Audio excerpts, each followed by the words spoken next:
On today's Moving the Chains, Jerel, a cool interview, a guy that is a familiar face in the Midlands. That's the new head coach of the River Bluff Gators, Perry Parks. Man, he's just going to do fantastic things with that program. Really huge hire, probably one of the biggest of this cycle. Coach Hart did a fantastic job there. Coach Parks just brings a ton of knowledge and experience, both playing and coaching in that region. So really excited to see what he's going to do and really, grateful to have the opportunity to speak with him. Yes, sir. A lot of fun in that one. So hope you guys enjoy it today on Moving the Chains. We've got Perry Parks, the new head coach of the River Bluff Gators. Get ready for the ultimate South Carolina high school football experience with Movin The Chains. From previews to recaps, we've got you covered. Dive into our expert preview shows, predicting winners and sharing insights. Then join us post-game for the thrilling recaps, exclusive interviews, and highlights you won't find anywhere else. Plus, connect with fellow fans on our Friday night spaces on Twitter/X. No one covers South Carolina high school football like us. Join us at Movin Chains on all social media platforms and visit movinchains.com today. Welcome into Moving the Chains, brought to you by Founders Federal Credit Union. I'm Kevin Thomas alongside Jerel Hendricks. Got a great interview today, a very special guest, the new head coach of the River Bluff Gators, Perry Parks. Coach, how you doing today? What's up, man? I'm doing great, man. First day of football, official first day of football, and just excited, man. It's always a fun time of year. We appreciate your time. We really do. This is you guys' first time tuning in. Be sure to follow us on Facebook, Twitter/X, Instagram, YouTube, and more at Movin Chains. Our website, movinchains.com, and our podcast on Apple, Spotify, Google, and more. Coach Parks was hired in March. He was the wide receivers coach at Coastal Carolina. Prior, he spent time as the head coach at Ridgeview and Lakewood and the receivers coach at UNC Charlotte. Also was an assistant at Cedar Oak in Georgia. Coach, let's just start with the transition. What's that been like, I guess, coming back to high school from the college ranks, getting set up there at River Bluff now? Yeah, believe it or not, man, more family time. Believe it or not, that's probably the one thing that really cherished this summer, man. We got a boat as a family, been hanging out on Lake Murray, and been able to get the football stuff done in the morning and just chill out and get some of my time back in the afternoon and the evenings, which has been amazing.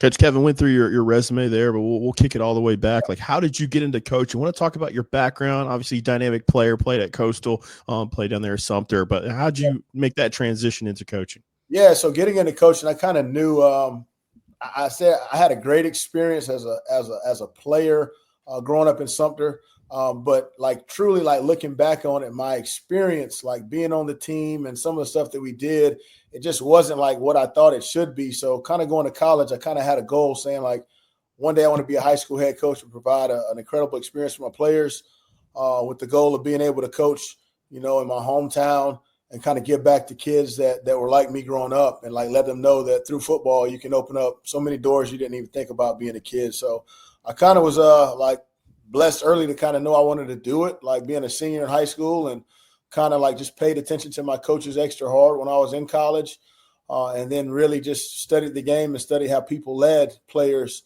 up through the ranks. And, you always hear you'll be a great coach someday. And I kind of already knew that's what I wanted to do. And that's the motivation I needed to pursue it. And the rest is history, literally, been able to do a lot of cool stuff because of the game of football. Coach, getting that staff in place is always super important. You got hired, kind of early in the cycle, I would say, really in March compared to some folks there. Have you been able to, I guess, fill all your spots now? Who are some key guys you brought in you might want to shout out? And, how's that staff looking for this year? Yeah, first off, I got to give credit to Blair Harden, man. He did a really good job of putting an excellent staff in place. A lot of guys that know football and guys that can relate and guys that can lead men.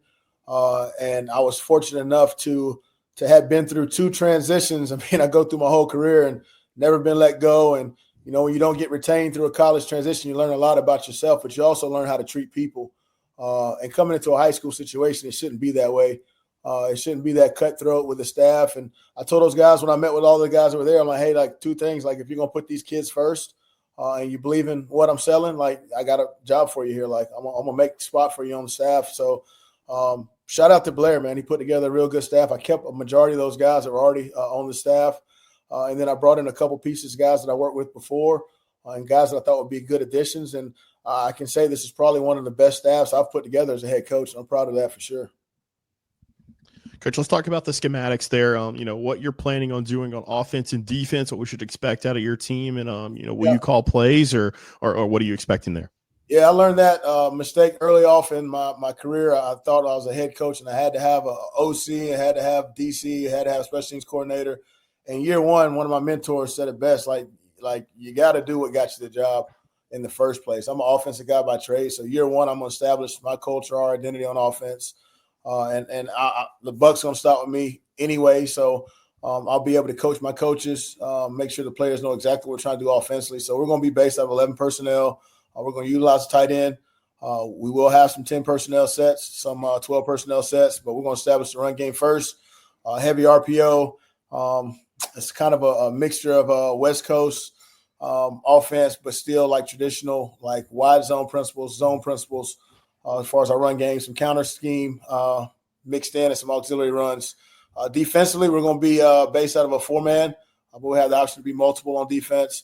And we're going to be an aggressive defense. We're not going to sit here and let offenses dictate. We're going to try to set the tone and be schematically sound, but play with a hard edge, play physical defense, and bend but don't break. Like, we just got to score one more point than the opposition. And on special teams, we're going to be special. Again, Anthony G, Coach Giuliano. We're going to call him G because it's so easy to say. It's easier to say that than Giuliano, but he's works with Cole's kickers. He's got a lot of NFL guys that he trains, so he's our special teams coordinator. And the one thing I challenged G with was how can we be special on special teams? And we're going to put our best players on special teams and let them go. We already given out hard edge T-shirts and stuff like that for guys to play teams and make teams special and fun for us. So that's a third of the game, and we're going to pour into that just like this offensive defense. So excited about those three phases, and excited to see them come together each day as we get closer to kickoff. Coach, you've played under some great coaches. You've coached alongside some fantastic coaches as well.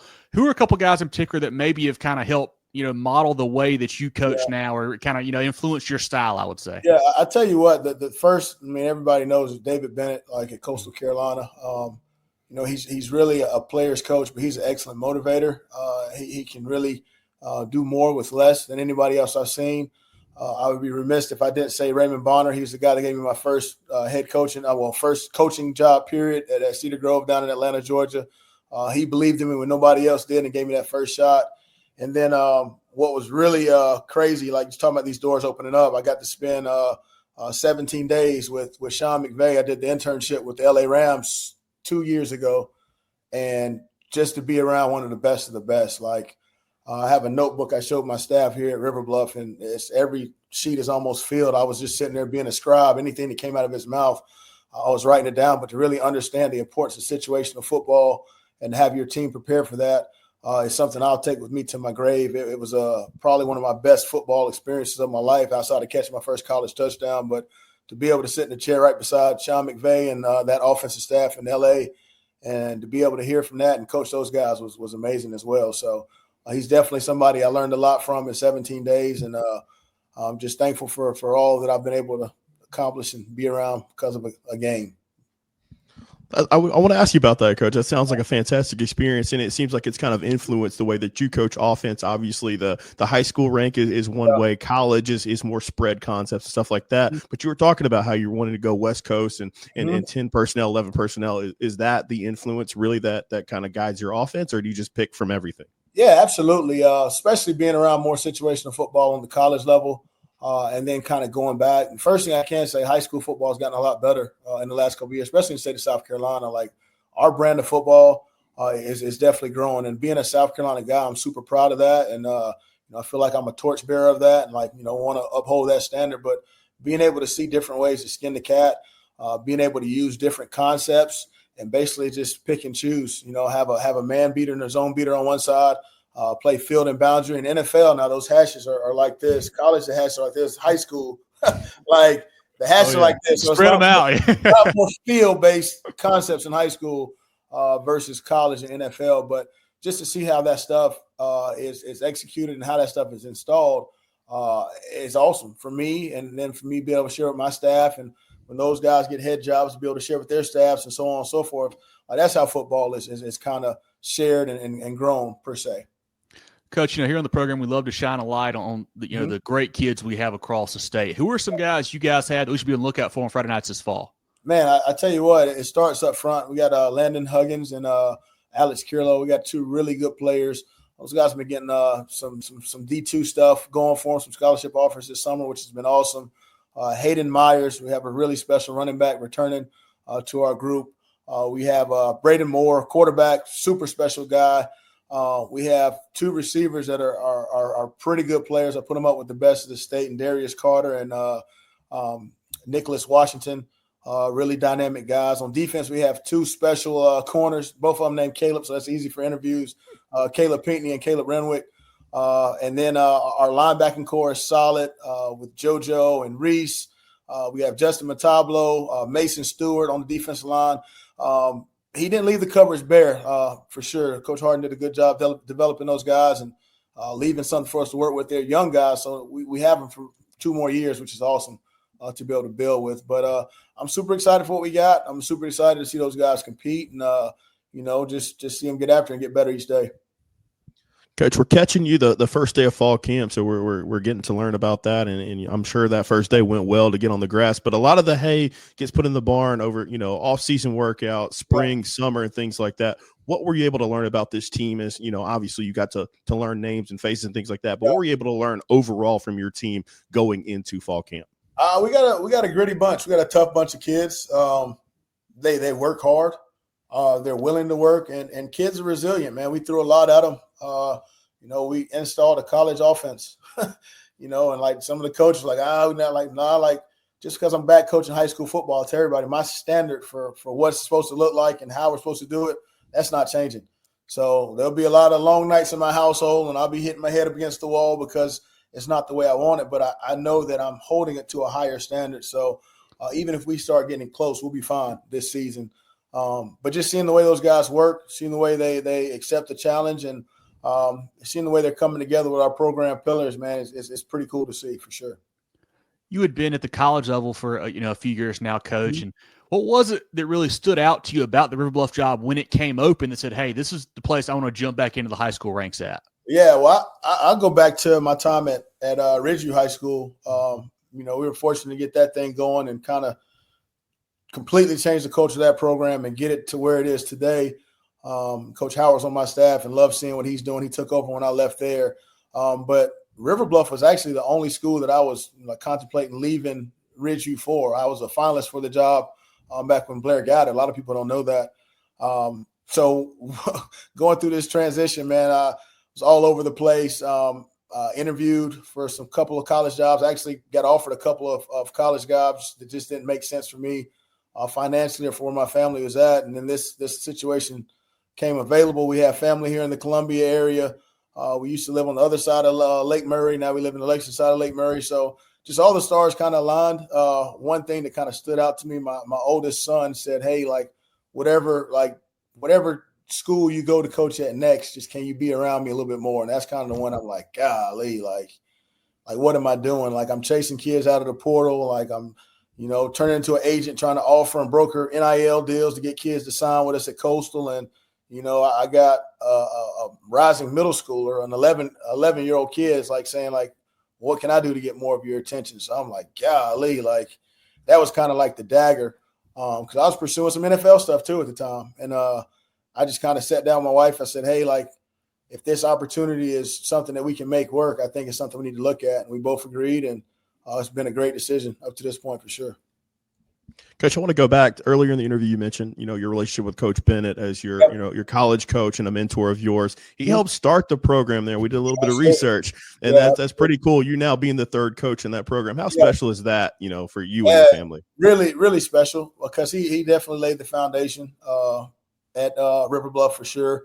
And he was one of the main ones. I called him when the job came open, and you can literally just hear him start those hamster wheels in his head start turning. And he started becoming trying to, you need to do this, you need to do that, just coaching me still. I still talk to him once a week, but he's done a lot for me as far as my career, professional growth as a person, as a player, and as a coach too. So I can't say enough good stuff about David Bennett for sure. This program had a really solid season last year. Didn't quite make the run to the playoffs they wanted to, but still had, I think they won 10 games, most in school history. Mm-hmm. What was something that you saw and identified when you came in and said, hey, if I can change this, we can really kind of get over that hump and make a deep run? Yeah, I actually recruited a lot of those kids when I was at Charlotte, and then also when I was at Coastal. I've always watched them closely, and I'm friends with Blair. I think Blair did a really good job, him and his staff last year, of maximizing what they had. I think you got to look at Blair's pedigree. Like, Blair was an option guy, kind of like transformed his offense, like with the times, kind of deliver more. I think with us, just adding a little bit more of a passing game, true RPO game, quick game, vertical shots down the field, some true like concept shots down the field on top of a strong running game. I think that'd be perfect balance, as well as, this new rule. I mean, it is what it is. Like, players have the choice now if they can, provide true address in the attendance zone. Like, you can get guys that you really couldn't have. Like, our deal, if we get guys to transfer in, we want to get guys that are younger guys. Like, we don't want to take a 1-year lease because we really want to build a program. But I think a mixture of changing some offensive philosophy and making sure your defense is where it needs to be, and you get the right 1 or 2 guys in, you can do something special. And that's, it's not as bad as what the college game has went to, but at the end of the day, if I'm a parent and school B can get my kid where he needs to be better than the other school, like, I'm going to do everything I can. Like, my daughter loves gymnastics. I know that's not a sanctioned sport here in South Carolina, but if there was a school that is a better school for her fit so she can get a chance to get an opportunity on the college level gymnastics, I'll be the first to do whatever I need to do to get her there. And the same with my baby boy and my oldest with baseball. Like, luckily, shout out to Coach Bonnet. Like, I don't know if my son will be able to make the baseball team River Bluff because they're doggone good. But, that's just the time we live in right now. And you can accept it and, try to make a way to be something special, or you can complain and gripe about it and just get passed by. We choose to accept it and make the best out of our opportunities. Coach, one of the many special things about high school football is community, and obviously that is a great community there at River Bluff. You've mentioned how important it is for you to kind of set down some roots and spend more time with your family, and how important they are to you. How has that community embraced you as a coach and your family coming in to lead that program? Awesome, man. We literally when I got the text about jumping on the call tonight, we literally just got back from Meet the Teacher night at the elementary school at Midway. So my 2 youngest go to school there. My son had his flight school at Lakeside yesterday. We had our open house at River Bluff yesterday as well. So it's cool it's the first time I've actually lived in the community I coached at. So when I was at Lakewood, we commuted from Columbia. When I was at Ridgeview, we commuted from Ballantyne area, the other side of Lake Murray. So now that I'm here at River Bluff, I live probably 5 minutes from the school. So it's really cool. Probably be a lot better after wins than losses going to the local grocery store. But I'm here, and I want people to see that me and my family are in this community. We're visible, and we're here to build something special. So we're excited about that. Founders Federal Credit Union means banking made for you. The on the go, the pick up and go, and the I want to go. Because at Founders, we give you the financial tools that make every dollar work for you. For the little things to the big things. For your future and your peace of mind. We'll always stay grounded in our roots, but reaching beyond what you'd expect is where we'll always go. Find out what our members already know and enjoy a new way to bank. Relax, you're with Founders. Couple easier ones for you, Coach, before you go tonight. Maybe at your office on a home game, maybe on the bus to an away game on Fridays. But what's on your pregame playlist as you get ready to take the field on Fridays? Oh, man. I'm a big Jeezy guy, man. I'm dating myself. My wife. Man, let's go. 20th anniversary. 20th anniversary. And I got to do something about this beard. I look scruffy. I'm like, man, I'm an 80s baby. And right when that Atlanta rap started getting real good, that was that 2006 year at Coastal. We made the playoffs for the first time, man. That Jeezy the Snowman hasn't failed me yet, man. I love that for you, Coach. I'm saying that trap era is one of my favorites. I know. So you're in that Lexington area. You've been there since March. You've been recruiting that area for years now, both at Charlotte and at Coastal. What are some of your favorite restaurants in that area if me and Kevin come down there to check out a game? Tell you what, a hidden gem. One of my buddies owns it. He's the chef. Chef May is Bodhi Thai. So it's not your typical Thai food. It's kind of like an American fusion version of Thai. But everything he has in there is hand cooked, prepared to the most like intricate detail, man. It's a really, really good spot. There's a new steakhouse downtown Lexington, Ember. It's a really good spot.